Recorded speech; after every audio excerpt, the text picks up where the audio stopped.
Hello students, I hope you all will be fine, and today we are continuing with next concept of electrochemistry, that is concentration cells. So what are concentration cells? Let's look at that concept.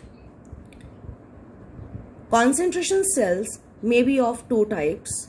They are electrolyte concentration cells or electrode concentration cells.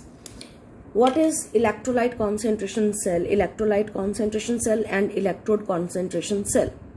When we talk about electrolyte, this is common form of concentration cell which we come across during any process of electrochemistry. This is most common and important, that is the type of concentration cell. Even then, दोनों में difference क्या है? What is the difference between two? In electrolyte concentration cells, they are those one in which the two electrodes are of same type or material. Means electrode same type के होते हैं, यानी कि एक ही material के, but concentration of electrolyte in them is different. कैसे? Example के साथ देखते हैं. For example, if you can see that diagram, in that diagram हमने एक कंटेनर लिया, उसके अंदर एक पोरस ये पार्टीशन किया. This is porous partition. Students, इसके लेफ्ट साइड पे भी जिंक सल्फेट इलेक्ट्रोलाइट है, इसके राइट साइड पे भी जिंक सल्फेट एज इलेक्ट्रोलाइट है, और ये दोनों इलेक्ट्रोड सेम मटेरियल के बने हुए हैं. हमने डेफिनेशन में लिखा है आर ऑफ सेम टाइप और मटेरियल. लेकिन दोनों में फर्क किस चीज का है? इलेक्ट्रोलाइट की कॉन्सेंट्रेशन का. लेफ्ट साइड पे जो जिंक सल्फेट है उसका कॉन्सेंट्रेशन C1 है और जो राइट साइड पे उसका कॉन्सेंट्रेशन C2 है.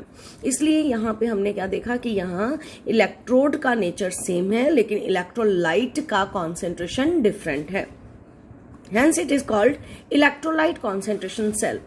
However, in electrode concentration cell, two electrodes have, यानी कि ये दोनों जो इलेक्ट्रोड्स हैं उन दोनों का डिफरेंट कॉन्सेंट्रेशन होगा, नेचर होगा, but they are immersed in same solution. उनका जो नेचर है इलेक्ट्रोड्स का वो डिफरेंट नेचर के होंगे, लेकिन जो इलेक्ट्रोलाइट है वो सेम होगा. तो दिस इज द डिफरेंस. यहाँ पे इलेक्ट्रोड सेम है, इलेक्ट्रोलाइट का कॉन्सेंट्रेशन डिफरेंट है, और यहाँ पे जो इलेक्ट्रोड्स हैं वो डिफरेंट है और जो सॉल्यूशन में इमर्स किए गए हैं वो सेम होगा. This is the difference. Out of these two this electrolyte concentration cell is most common. तो इसमें हम एग्जाम्पल में जो हमारा कॉमन एग्जाम्पल है, हाइड्रोजन का इलेक्ट्रोड लिया जाता है विद डिफरेंट कॉन्सेंट्रेशंस. तो एक साइड पे हमने कॉन्सेंट्रेशन C1 रख दी, एक तरफ C1 C2. जनरली लेफ्ट वाली की कॉन्सेंट्रेशन को C1 डिनोट करते हैं और राइट वाली की C2, जैसे कि एग्जांपल में यहाँ पे मेंशन भी किया है. और यहाँ कंडीशन क्या रखी है? देखो, अगर लेफ्ट में क्या होता है हमेशा ऑक्सीडेशन. हमने कहा कि लेफ्ट वाले को हमने नेगेटिव पोल के साथ जोड़ा, एनोड एक्ट करेगा. राइट को पॉजिटिव पोल के साथ जोड़ा, कैथोड एक्ट करेगा. जिंक आयन बना रहा है और दूसरी साइड पे जिंक आयन से जिंक डिपॉजिट हो रहा है. लेकिन डिफरेंस कहाँ पे है? जो फर्स्ट वाले का जिंक 2 पॉजिटिव है उसका कॉन्सेंट्रेशन C1 और दूसरे वाले साइड का C2. और यहाँ पे हमने कंडीशन साफ साफ रखी है कि C2 is more than C2. Means जो सेकेंड बीकर की कॉन्सेंट्रेशन है इलेक्ट्रोलाइट की, that is more, that is higher as compare to concentration of electrolyte in left beaker.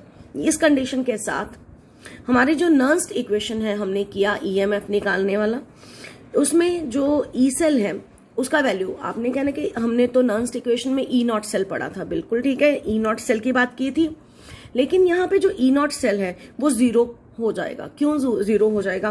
तो point is to be noted यहाँ पे, दिस पॉइंट, कि इस पूरे कॉन्सेंट्रेशन जो हमने इलेक्ट्रोलाइट कॉन्सेंट्रेशन सेल पढ़ा, नो नेट केमिकल रिएक्शन होगा. कैसे? देखिए, एट एनोड जिंक से जिंक आयन बने, 2 इलेक्ट्रॉन लूज हुए, और कैथोड पे उल्टा हुआ, जिंक 2 पॉजिटिव ने 2 इलेक्ट्रॉन गेन किए, जिंक बनाया. फर्क वहां पे अगेन C1 और C2 का है. जब हमने दोनों इक्वेशंस को ऐड किया, ये 2 इलेक्ट्रॉन कट गए, ये जिंक से जिंक कट गया, तो लेफ्ट साइड पे क्या बचा? जिंक 2 पॉजिटिव C2 और इधर जिंक 2 पॉजिटिव C1. ये हमारा फाइनल जो है रिएक्शन वो बचा। तो देखा क्या, जिंक 2 पॉजिटिव से जिंक 2 पॉजिटिव बन रहा है, तो it means no net chemical reaction. तो सिर्फ फंक्शन क्या हुआ इस इलेक्ट्रोलाइट कॉन्सेंट्रेशन सेल का, that is it involves transfer of electrolyte from one concentration to the other. तो एक कॉन्सेंट्रेशन से दूसरे सेल के अंदर तक उसने सिर्फ इलेक्ट्रोलाइट को ट्रांसफर किया है, otherwise no net chemical reaction take place. Another point is that कि फिर एक पॉइंट ऐसा आएगा जब ट्रांसफर पहले हो रही थी, हमने कहा कि C2 का अमाउंट ज्यादा होता है एज कंपेयर टू C1, तो C1 से C2 चलता गया, धीरे धीरे C2 बढ़ा है ना, C2 से C1 चलता गया, तो C2 का डिक्रीज अमाउंट करता गया और C1 का इंक्रीज करता गया। तो अगर हम देखें कि जैसे जैसे सेल रिएक्शन होगा C2 डिक्रीज करेगा और C1 इंक्रीज करेगा। कैसे? क्योंकि कॉन्सेंट्रेशन इधर से इधर ट्रांसफर हुई, क्योंकि C2 is more then C1, तो कॉन्सेंट्रेशन इस बीकर से इस तरफ कंटेनर में आई। तो ये कंटेनर सेम है, लेकिन कंटेनर का ये पार्ट यहां से कॉन्सेंट्रेशन इस तरफ आई। इस वजह से क्या हुआ स्टूडेंट्स, एक टाइम ऐसा आएगा जब दोनों साइड पे कॉन्सेंट्रेशन इक्वल हो जाएगा और वहां पर क्या होगा, C1 will be equal to C2। At that stage we will say that E naught cell is equal to 0, क्योंकि E नॉट सेल होता है कि दो जहां पे ऑक्सीडेशन और जिधर रिडक्शन हो रही है दोनों का बीच का पोटेंशियल डिफरेंस, और जब दोनों तरफ कॉन्सेंट्रेशन ही सेम हो गई तो E नॉट सेल क्या आ जाएगा, 0। और E नॉट सेल 0 आने का मतलब सेल विल स्टॉप वर्किंग। और फिर इस वैल्यू को हम नर्न्स इक्वेशन में जब फीड करेंगे तो हमारी नर्न्स इक्वेशन होती है E naught cell equal to E cell minus some, हमने यहाँ पे पढ़ा था नर्न्स इक्वेशन में, तो E नॉट सेल का वैल्यू 0 पुट किया तो हमारे पास यहाँ पर क्या फॉर्मूला बच गया, E सेल का, E cell equal to 0.0591 upon n log, जो हायर कॉन्सेंट्रेशन है स्टूडेंट्स वो ऊपर लेनी है और लोअर कॉन्सेंट्रेशन नीचे लेनी है, C2 अपॉन C1। तो this is the formula to be used for calculation of numericals from concentration cell. Now अगर इसी सेल को हम एक और तरीके से लिखना चाहें तो और हम कैसे लिख सकते हैं, तो यहाँ पे कई बुक्स में C1 को ऊपर रखा है, लेकिन साथ ही में यहाँ पे आप देख सकते हो मैंने और करके भी लिख दिया है, तो यहाँ फिर हम माइनस लगाएंगे। In that case we can put C1 on the upper side और C2 नीचे की तरफ हम लगा सकते हैं। और नेक्स्ट जो नोटवर्दी पॉइंट ये है कि EMF तो सेल का तभी पॉजिटिव होगा जब C2 ग्रेटर देन C1 होगा, इसीलिए हमने यहाँ कंडीशन क्या रख दी कि C2 is greater than C1। फिर ऑक्सीडेशन किस वाले की होनी है, जिसका कॉन्सेंट्रेशन कम है, यानी कि इस साइड पर, और वो क्या होगा, एनोड, और उसे हम नेगेटिव पोल के नाम से जानेंगे। रिडक्शन किस साइड पे होगी, जिसका हायर कॉन्सेंट्रेशन है, यानी कि इस इलेक्ट्रोड का, जिसकी तरफ हायर कॉन्सेंट्रेशन है इलेक्ट्रोलाइट का, it will act as cathode, और इसको हम पॉजिटिव पोल के साथ जानते हैं। तो this is all about concentration cells. तो नाउ थ्योरेटिकल पार्ट हमने कॉन्सेंट्रेशन सेल्स का पढ़ लिया। Now we come on numerical part. तो न्यूमेरिकल पार्ट में वी विल सी दैट कि हमारे पास सपोज एक आपको इक्वेशन दे रखा है इस तरह से सेल बना के, रादर इक्वेशन भी नहीं है, सिर्फ सेल बना के दिखाया गया है, और उस सेल में क्या है, zinc forms zinc oblique zinc sulfate, means zinc sulfate में से we can only consider zinc ions also, तो there is no problem। ऐसे लिखा हो चाहे zinc 2 पॉजिटिव लिखा हो, one and the same thing। उसका कॉन्सेंट्रेशन 0.05 मोलर दिया और फिर सॉल्ट ब्रिज बना के जिंक सल्फेट ब्रैकेट में 0.5 मोलर दिया और जिंक दिया। तो स्टूडेंट्स इस इक्वेशन से हमें इतना इन्फॉर्मेशन जरूर मिला है कि जो बड़ी कॉन्सेंट्रेशन है उसको हमने C2 कंसिडर करना और छोटी वाली को C1। ये पॉइंट ही बस यहाँ पे ज्यादा इंपॉर्टेंट है, ये गिवन था। और यहाँ पे कहा गया कि ई सेल निकालिए। ई सेल का अभी फॉर्मूला पढ़ा हमने, नर्न्स इक्वेशन को जो शॉर्ट करके बना दिया, 0.0591 upon n log C2 upon C1। यहाँ n का वैल्यू कितना आया, 2, और कहां से आया, क्योंकि जिंक के ऊपर 2 पॉजिटिव है, तो n का वैल्यू 2 लॉग जो बड़ी वैल्यू है, ग्रेटर वैल्यू, उसको ऊपर लिया, 0.5 डिवाइडेड बाय 0.05। सॉल्व करने पे ये लॉग 10 आ गया, log 10 की वैल्यू 1, और हमारे पास सॉल्यूशन करने पे ई सेल का वैल्यू निकल आया 0.02955 वोल्ट। ये हम कैलकुलेशन तो कर ही लेंगे। तो ये था numerical regarding concentration cell. Now students, we will look at the relation between equilibrium constant and standard EMF. If we can see, इसमें हमने रिलेशन पढ़ने जाना है इक्विलिब्रियम कांस्टेंट और स्टैंडर्ड ईएमएफ में, और ये भी हमने नर्न्स्ट इक्वेशन से ही डिराइव करना है. हाउ? तो यू कैन सी मैंने डायरेक्टली रिलेशन आपको शॉर्ट में लिख दिया as no derivation is in the syllabus. तो E not cell is equal to 0.0591 upon n log kc. ये log kc, kc हमने पहले भी +1 में पढ़ा था. What is kc? kc is equilibrium constant, और इक्विलिब्रियम कांस्टेंट जब हमने +1 में सीखा था हाउ टू राइट इट.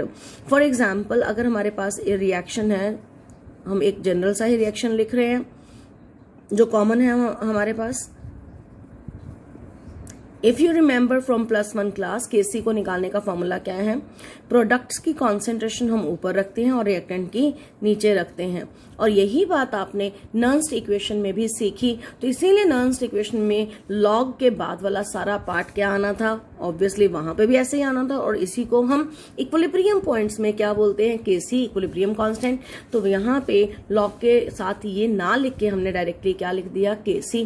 तो इसलिए हमने इसको कहां से डिराइव किया? नर्न्स्ट इक्वेशन से. देन इसमें जो ई सेल है वो इन्वॉल्व नहीं की. ये E not cell is equal to ये है. इसमें जो ई सेल है वो इन्वॉल्व क्यों नहीं की? क्योंकि ये हम इक्विलिब्रियम कांस्टेंट की बात कर रहे हैं, और इक्विलिब्रियम कांस्टेंट में क्या होता है? ई सेल 0 के इक्वल होता है, और वो 0 के जब इक्वल होगा तो फिर इसका मतलब हमने यहाँ ना लिख के वैल्यू 0 ही पुट करनी थी. तो डायरेक्टली क्या लगा लिया formula? 0.0591 upon n log kc. क्योंकि नर्न्स्ट इक्वेशन का फॉर्मूला क्या आना था? बेसिकली वो आना था E cell equal to E not cell minus 0.0591. तो जब हमने ई सेल 0 ले लिया, ई नॉट सेल को दूसरी साइड पे लेके गए, वो भी नेगेटिव बनना था, ये भी नेगेटिव, नेगेटिव नेगेटिव कट गए, और हमारे पास फॉर्मूला शॉर्ट में क्या रह गया? This one. तो नर्न्स्ट इक्वेशन से इसलिए इसको ड्राइव किया है. और क्या रिलेशन है लॉग के बाद के पार्ट का? यहाँ पे आपको क्लियर कट बताया गया है कि जो केसी होता है प्रोडक्ट का आयन का कॉन्सेंट्रेशन डिवाइडेड बाय रिएक्टेंट के आयन का कॉन्सेंट्रेशन, और इसको हम वन वर्ड केसी के नाम से जानते हैं. और यहाँ पे हमने उसको इस तरह से ना लिखने की बजाय सीधा क्या लिख दिया? केसी. तो this is very important formula to show the relation between that is standard EMF and equilibrium constant. और ई सेल क्यों नहीं इन्वॉल्व हुआ? क्योंकि ई सेल का वैल्यू इक्विलिब्रियम पे 0 होता है. जब भी कोई रिएक्शन प्रोग्रेस करता है तो एक ग्राफ सा ड्रॉ किया है, इस साइड पे रिडक्शन पोटेंशियल लिए, इस साइड पे प्रोग्रेस ऑफ द रिएक्शन लिया. तो ये जो इक्विलिब्रियम पॉइंट क्या है?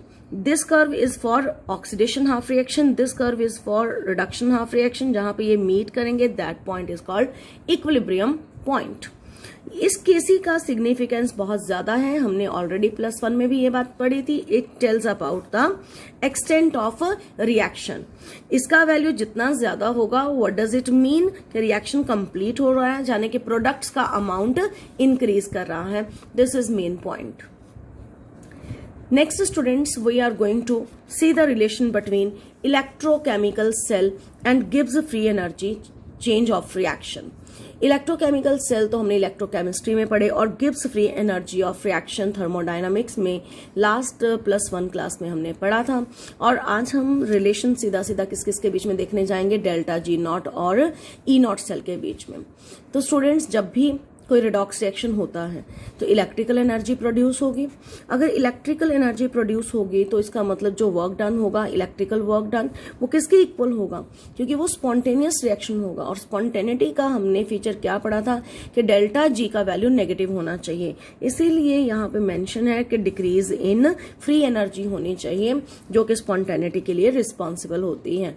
इस डिक्रीज इन फ्री एनर्जी को हम जब सिंबलाइज करेंगे तो माइनस साइन के साथ करेंगे, माइनस डेल्टा जी.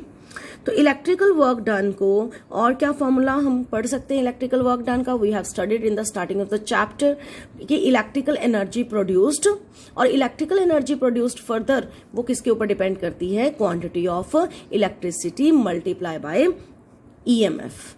नाउ अगर सिंबल की फॉर्म्स में लिखें इन सबको, तो ये भी इलेक्ट्रिकल वर्क डन, ये भी इलेक्ट्रिकल वर्क डन, तो ये दोनों कंपोनेंट्स आपस में इक्वल हो गए. Which one, this one and this one. तो डिक्रीज इन फ्री एनर्जी को माइनस डेल्टा जी आर लिखा, और इधर क्वांटिटी ऑफ इलेक्ट्रिसिटी का फॉर्मूला हमने क्या NF पढ़ा था, और EMF की जगह पर लिखा E सेल। अगर यही डेल्टा जी स्टैंडर्ड कंडीशंस पे हो तो हमने सिर्फ ऊपर नॉट लगा दिया। नॉट स्टैंड्स फॉर, नॉट का मतलब है कि वो क्या है, स्टैंडर्ड है, जब टेम्परेचर 298 केल्विन है। तो यहां पे हमने माइनस डेल्टा जी का फॉर्मूला एक और हमने पढ़ा था, कौन सा, 2.303 RT log KC। ये KC के साथ डेल्टा जी का रिलेशन है। ये रिलेशन है E नॉट सेल और डेल्टा जी के बीच में। और ये रिलेशन कहां से आया, क्योंकि हमने E नॉट सेल का फॉर्मूला क्या पढ़ा था, RT/NF ln KC। अगर ln को log में कन्वर्ट करना है तो 2.303 से मल्टीप्लाई करना पड़ेगा, जो कि ये आया आपके पास। और यहां से हमने यहाँ E नॉट सेल का यही वाला वैल्यू इधर सिर्फ पुट किया है। तो ये पुट कैसे किया, E नॉट सेल का फॉर्मूला RT/NF ln KC था, ln को log में कन्वर्ट करने के लिए 2.303 फैक्टर से मल्टीप्लाई करना पड़ता है ताकि इसकी कैलकुलेशंस इजी हो जाए। तो मैंने इस फॉर्मूले में E नॉट सेल का ये वैल्यू पुट करके ये बना दिया। तो this is one of the relation.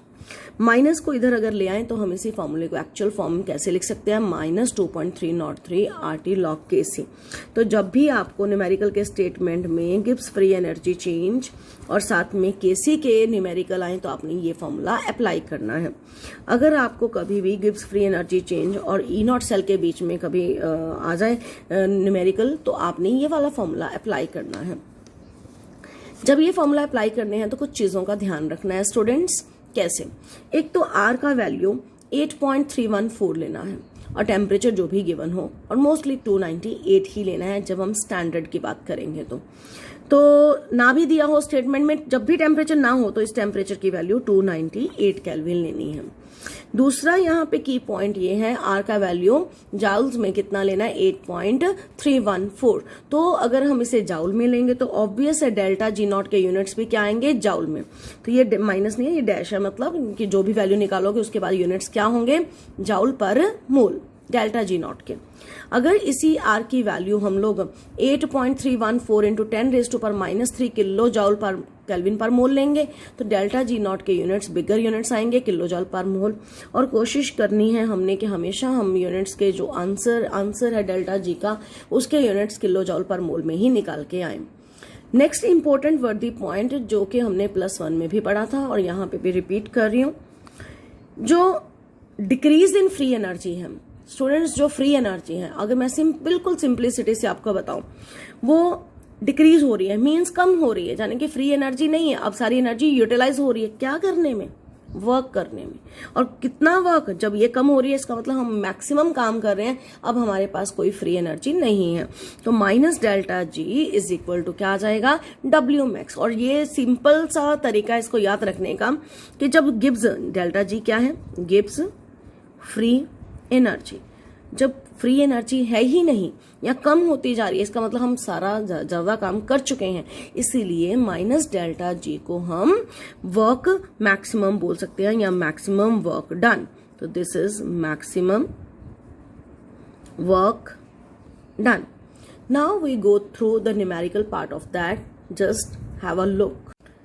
तो न्यूमेरिकल के अंदर आपको गिवन है स्टूडेंट्स कि जिंक जो है वो रिएक्ट कर रहा है कॉपर 2 पॉजिटिव के साथ, प्रोडक्ट में जिंक 2 पॉजिटिव और कॉपर बना है। इस इक्वेशन से आपको इन्फॉर्मेशन मिला, n का वैल्यू हमने 2 लेना है।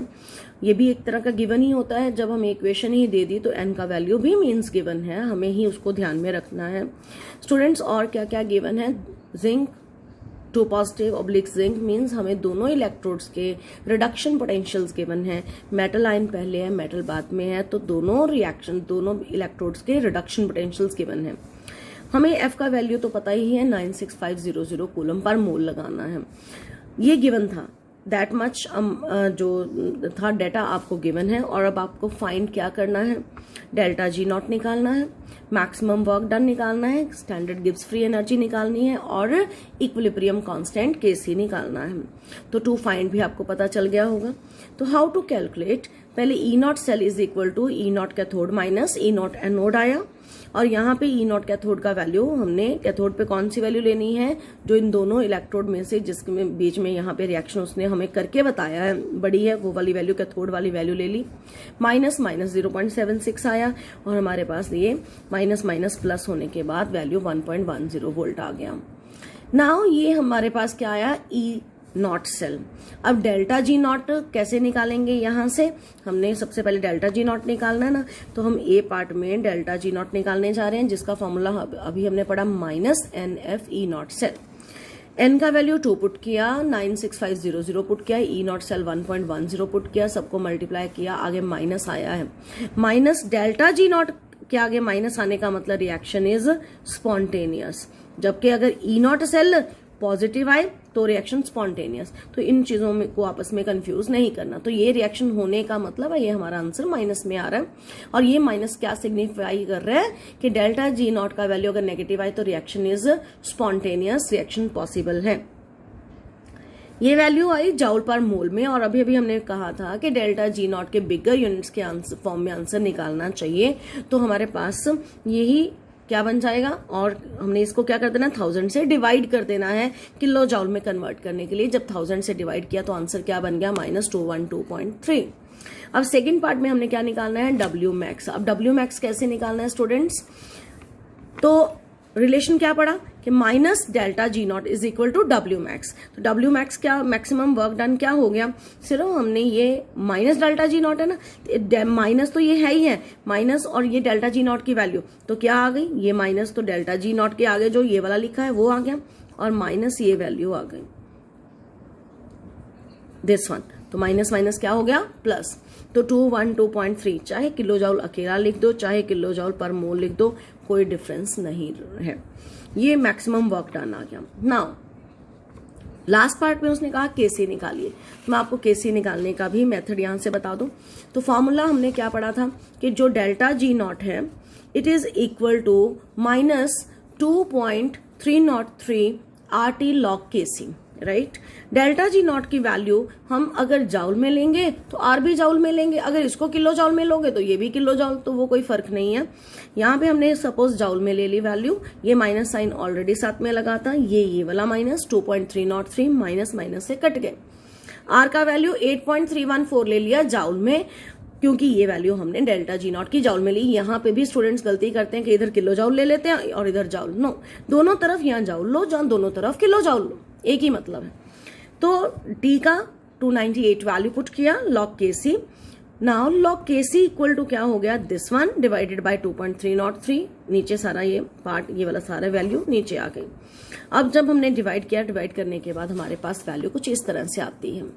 आफ्टर दैट क्या होना है कि जो केसी है वो क्या बन जाएगा, it is equal to antilog. Antilog किसका, एंटीलॉग हमने इस वैल्यू का निकालना है, और जब एंटीलॉग निकालते हैं स्टूडेंट्स, जो भी डेसिमल के आगे लिखा होता है सिंपल सा वो 10 की पावर बन जाना है। जब ये एंटीलॉग पॉजिटिव का वैल्यू है तो जो भी डेसिमल के आगे लिखा है वो 10 का पावर बन जाना है, और जो पीछे लिखा है उसको हमने कैसे देखना, एंटीलॉग टेबल के अंदर 0.20 का 7 में और 4 में देख के दोनों को ऐड करके वैल्यू को यहाँ लिख के एक डिजिट के आगे डेसिमल लगाना है, और इसी के साथ ये आपका केसी का आंसर निकल आएगा। I hope this would be clear to everyone. So students, you have to solve numerical related that and ask for your problems in comment section. Thank you. Have a good day.